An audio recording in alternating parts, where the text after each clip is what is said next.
Greetings, everyone. Welcome to another amazing episode of Beyond Boardroom Business. I'm your host, Coach Stephanie, and tonight is going to be another fabulous episode. If you all know anyone, any content creators, anyone sci-fi, anyone that likes action packed.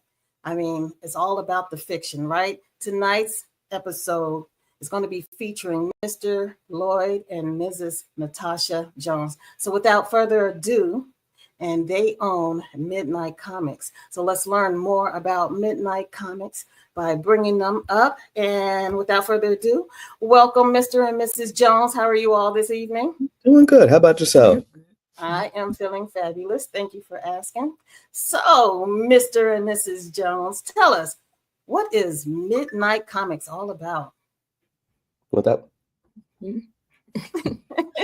Midnight Comics is essentially our brand. We have Midnight Comics. We bring comic books and manga, all stories that usually showcase us and people who look like us as the main characters. Mm-hmm. But it's also been a lot about having stories that aren't afraid to take the risks that a lot of more mainstream stories aren't taking. Mm-hmm. You know, characters can... anything can happen to any of our characters at any point in time. And if something does happen, that's it. That's the end of the story. Mm-hmm. That's cute. How long have you all been established? For about 5 years now, officially, as of this month. Wow. Congratulations. Thank you. That's awesome. So what sparked this movement? Oh, man, we had a tendency. First off, we've always loved comic books, manga, anime, video games, all of that. And a tendency that we had, early on was just kind of like how we would make these stories better. What would we do? Right. But after a while of doing that, it's kind of like, all right, well, if we think we're, all that in a bag of chips, let's write our own. Let's do our own thing. Right. And so that's kind of how we got that's kind of the catalyst. Right. Right at the end of one of our favorite shows was just like, that ending was awful. Time to write our own stuff. So, yeah. Wow. That's pretty cool. So you analyzed others and you figured out how you can tweak it and make it your own, pretty much. Mm-hmm. Huh? Okay, that's really cool. So can you tell me, because that's not my world, you were saying manga and all those other terms, mm-hmm. and I see my son, he's one of them. He loves the Comic-Cons. I don't know any of the terminology. So can you just break it down in general? What it is? Absolutely. Yeah. So in regards to comics, that's what your Batman, Superman, right? American style comics, if you would. However, okay. If your son or in passing, you might have seen stuff like Dragon Ball Z or Sailor Moon or what have you, right? Different aesthetic, right? So manga is essentially Japanese comics, right? So there's a completely different feel. And I have an example next to me, right? So if your traditional comic book is like this, right? Down to the the artwork and stuff like that is a tad bit. Try to show you a decent one, a tad bit different, right? Versus your manga, which in size comparison is a lot. This is our unbound copy, so don't mind the how it's falling over the place. But the size difference or what have you, and how the story itself looks. At 9 times out of 10, I have to show you a picture of it here, right? It's in black and white, and there's a different set of tropes and stuff like that within those types of stories. They're both comics, right? But it's a different style of comic, if you would. Okay. And so who creates the storyline? We both do. Yeah. That's cute. That helps keep you all together, working together as a couple. That's really special. And so when it comes to creating stories for a comic book, is it a series like a soap opera where it goes on to the next book? Okay. Oh, yeah. Okay. Awesome. Okay, yeah. Some are one shots where it's a one and done situation. Mm-hmm. We have several titles. So. Yeah.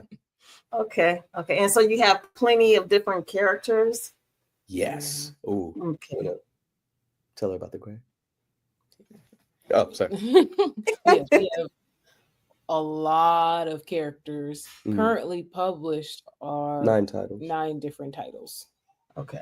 Most of them with different main characters. Mm-hmm. So since you are the creator of it, do you have to copyright it?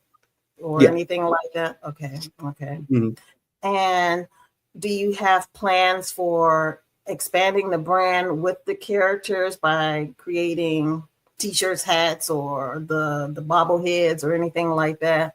Oh yeah, we've got t-shirts and stuff. Well, we've scaled back a little bit to focus on the books more to build the fan base a little bit more. However, we do have designs. We did used to sell t-shirts with our characters, what have you, on them. So yeah.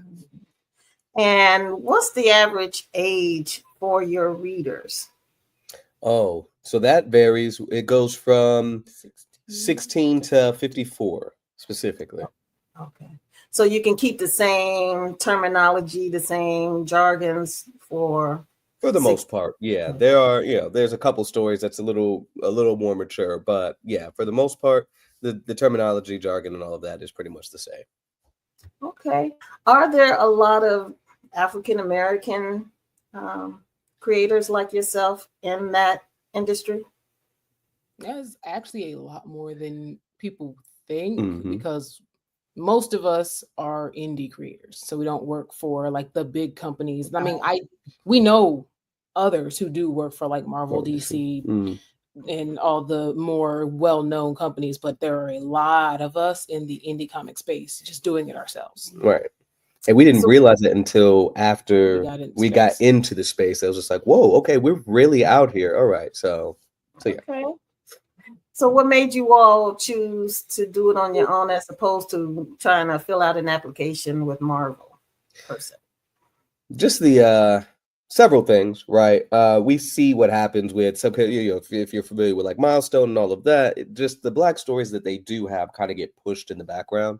And so we didn't want to have to deal with any kind of red tape or company politics, if you would. There were stories that we wanted to tell and we wanted to be the ones that tell them. And we noticed, just being fans of the respective companies ourselves, there's just some stories that they're not going to go for, right? And so we want to make sure that we kind of had full authority on the stories that we tell.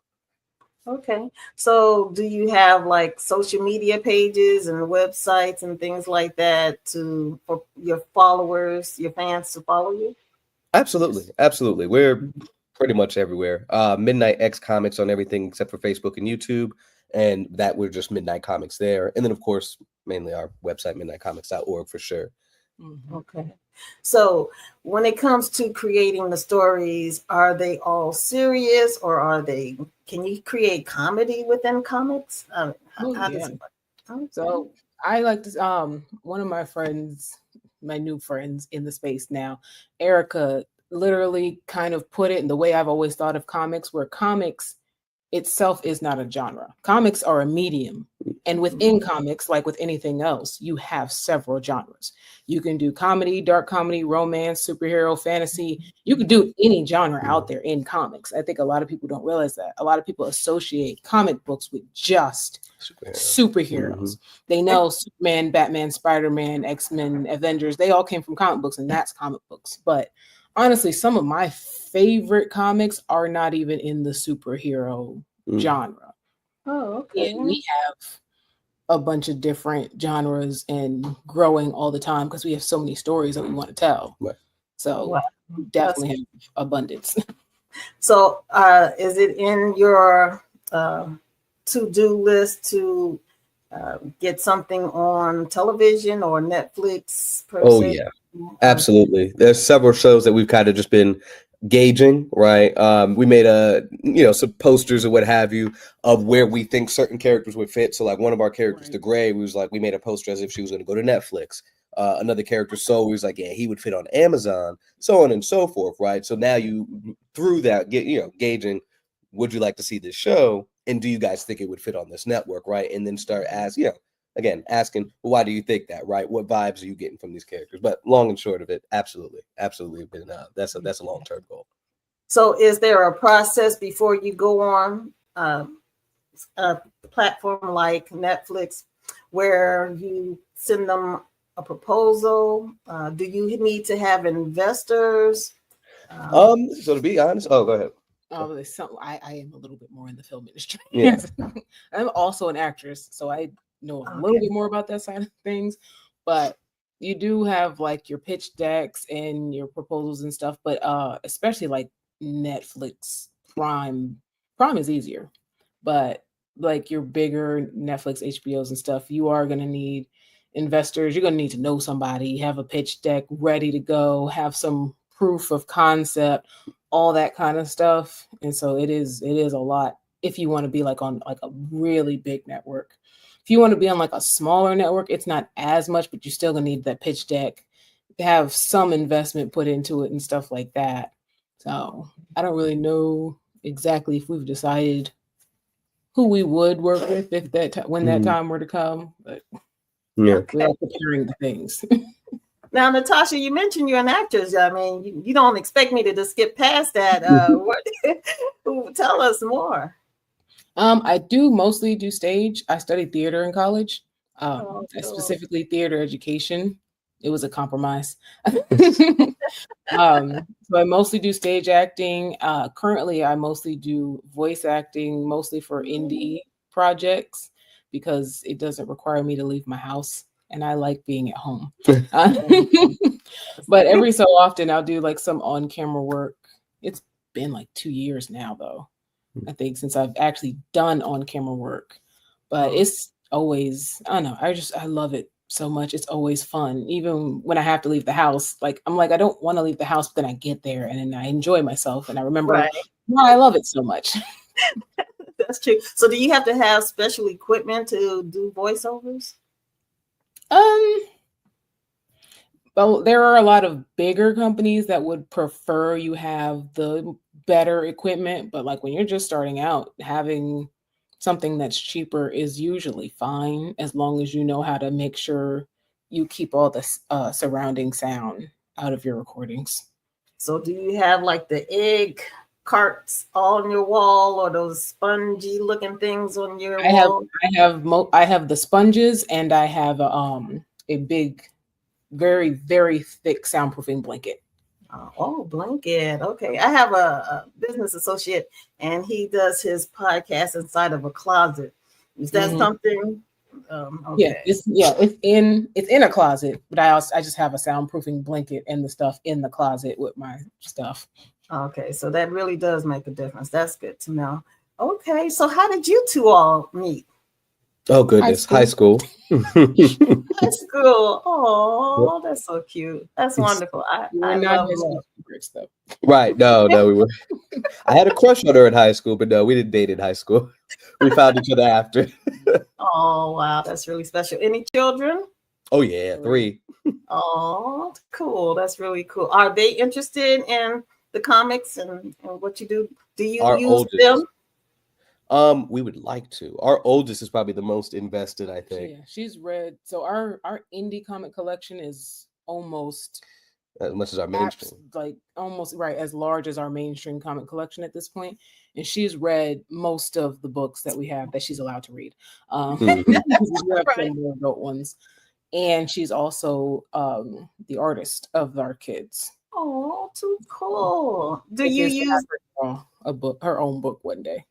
That's beautiful. Do you use them as characters or their personality? We have one. Well, there is one. There is one character that's based off of our youngest. Our youngest her name is Ray.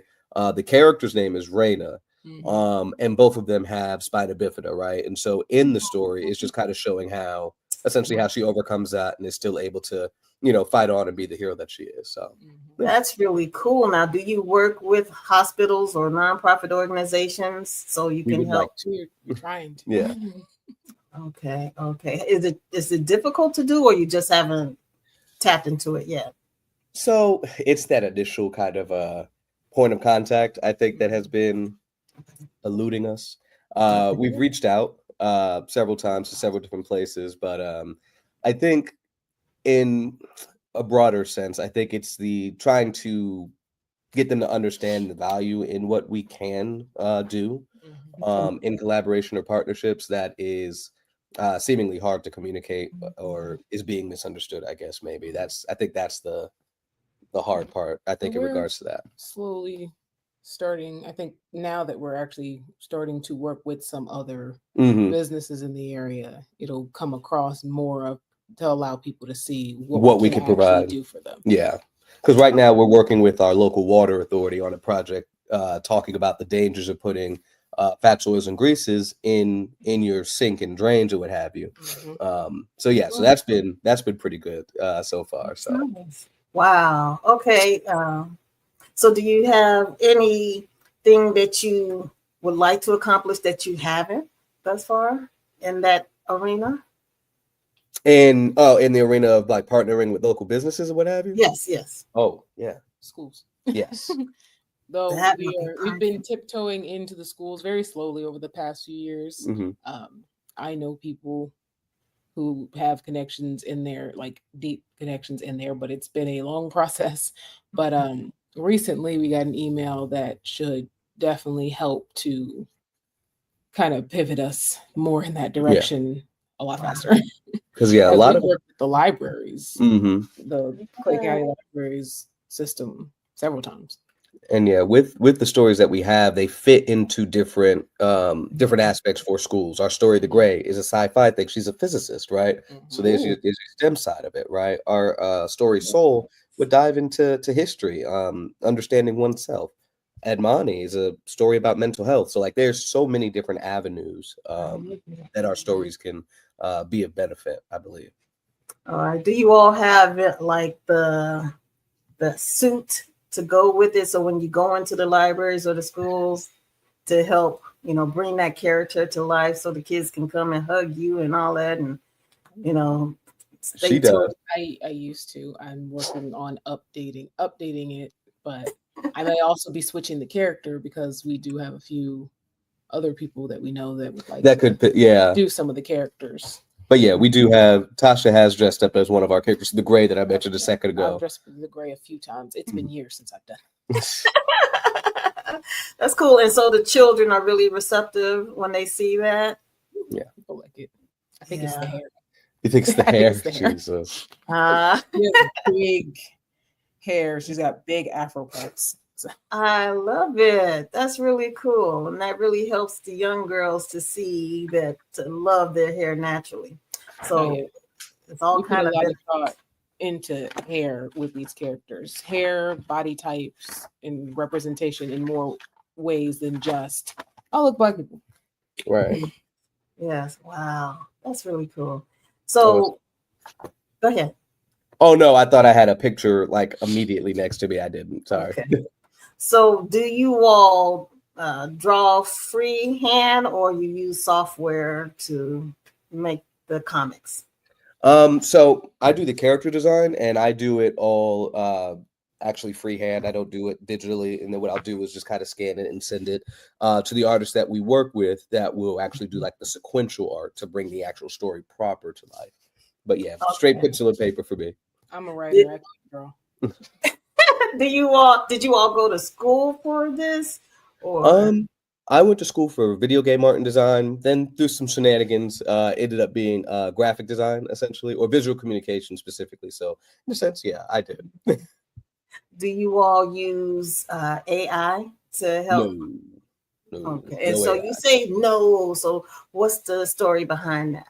Yeah, so with AI, one of the things, this is hilarious because it's almost like a full circle moment. I remember when we'll talk after, but no, so absolutely not with the AI because a lot of the issues with AI, especially in the art realm, is that it pulls from essentially it's stealing other people's art. And Okay. so to take away or to steal from somebody that had that experience has actually cultivated, it's almost like a slap in the face to that creativity. And so yeah, it AI doesn't give you the human touch, right? I think with when it comes to art, and I was just watching a video about this. Like the whole point of art is kind of communicating that human experience, right? Expression. And expression, Machines can and express. AI can't do that, right? AI doesn't Right. have that nuance or anything. And Right. so again, if we're trying to create something that, almost kind of like speaks from the heart and just something that's original and tell the stories that we want to tell, AI is not going to be able to do that art wise or writing wise. And So generative course, we're speaking generative. Generative There are AI, other yeah. like types of AI that's like, okay, yeah, that's good. But speaking generative AI specifically, it does that, and on top of that, it also uses a lot of energy.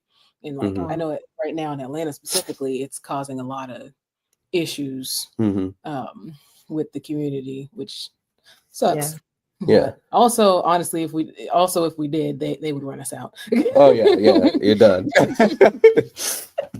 So, have you all ever created like a musical? Do your characters sing throughout the story? No, but I have thought You about. have? I did have an idea recently, I think last year, Mhm. of writing a play that kind of uses like a comic kind of style in it. I'm still trying to kind of work out exactly how I want it to look. Either that or a comic book that is a musical. But again, trying to figure out how that works. Right. But I have had the thought. Believe me. So, do you all attend like events where you can be a vendor and sell your products?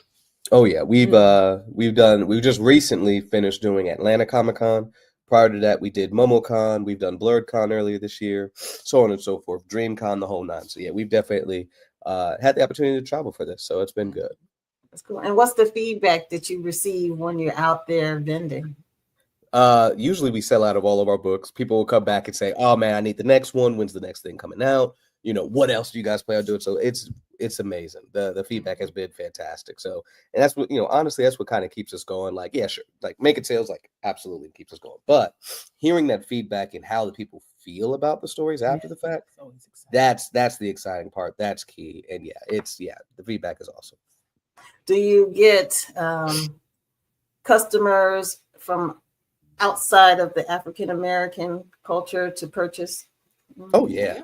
We've had we've had people from United Emirates that have purchased our books and given us feedback. I think there was a kid at Atlanta Comic Con. Oh my gosh, sweet kid, white kid. Him and his family, whatever. He came over. He's just like, "This is so awesome! I've never seen anything like this. Can I get all of it?" And they legit bought everything off of the table. And he's like, "We hope you do so good." That was the most precious thing. And he's like, "Can we take a picture with you?" It's just like, oh my gosh, this is precious. I hope you sell out of everything and make a lot of money. Yes, that was the. That's beautiful. Yes. Oh, that is really cute. Wow. So, what's in the future for Midnight Comics? You want that one? Oh, what do you say? Yeah, go ahead. Well, I know personally, I would love to see us have several just genres. Like, just if there's a genre out there, I want us to have a story for every person. Mm-hmm. Every story ain't gonna be for everybody, but we can have a story for every person who at least likes to read. Mm-hmm. And we have convinced That people part. who read comics to pick up a comic book Yep. before. So like Wow. that's actually really cool. I personally have this absolutely wild and crazy dream. We're in Clayco. You know where the Dollar Theater used to be? Yes. Yeah, I would like to have that building. Oh wow, that's huge. I would love to have that building. We had another idea at one point in time about doing a game bar, Mm-hmm. and we could use that building to host gaming. We would sell the comics and have a little shop, and then also use it for theater. That sounds really great and really doable. I mean, what's stopping that from happening? I know there's going to be some investors willing to, be a part of that. That really sounds good. I know they would come from. That's the confirmation right there. Okay. No, just the fear of pulling the trigger, I think, or just the somewhat of the uncertainty, if you would. But I think that's the only thing, really. That's the biggest thing, yeah. But yeah, that's something I've been thinking about for like a year now. It's like I want that more theater. Mm-hmm. I really think you should really do that, especially once you get into the schools and Mm-hmm. everybody, the community knows about you, and then you just hype it up. They will definitely be there. Now, do they have video games with comic characters? Oh yeah. Oh yeah, absolutely. I know Marvel and DC specifically have several games with their characters. One of the games my brother and I used to play all the time. When I was away at school, I would always come back and they'd be like, "All right, we got to pick up our game when we left off." So it was Marvel Ultimate Alliance. Wow. We loved that game. They have several other games too. Okay. Now, are there as many? What's the ratios division between women and men that love comics? Oh man, I think a lot more women love comics than people give us credit for, especially Black women. In nerd spaces in general, Black women are often like put down and thought of like y'all don't love video games and anime and comic books like that, but it's like actually a lot of us do, and the amount of women in general that are doing these kinds of things like reading and playing is actually starting to close the gap with the men. As far as that. Now in the field working, the percentage is the gap is absolutely huge, but hopefully we can close that one too. That's right. So there is a demand out there. Absolutely. Go ahead. No, go ahead. I actually have a whole podcast where I find all the Black women that I know who work in comics, and we talk, and I invite them on and we talk.